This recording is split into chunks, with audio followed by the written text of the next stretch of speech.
এর মধ্যে 90% অবদান আমাদের দেশের প্রান্তিক খামারিদের, যাদের গবাদি পশু পাওয়া যাবে আমাদের চিরচেনা হাটগুলোতে, যেমন গাবতলীর হাট, চট্টগ্রামে আছে সাগরিকা হাট, এমন অনেক হাটে। এর পাশাপাশি কিন্তু খামারগুলোতেও চলছে বেচাকেনা। এই সময় পরিবারের সকলকে নিয়ে খামারে এসে তাদের পছন্দের গরুটি কিনতে স্বাচ্ছন্দ্য বোধ করেন অনেকেই।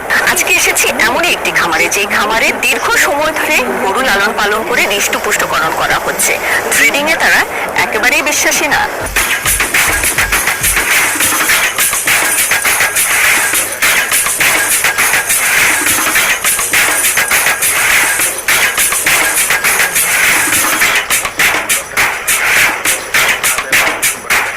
আসসালামু আলাইকুম, আমি S M Mohammad Haider, man farming এর একজন ডিরেক্টর।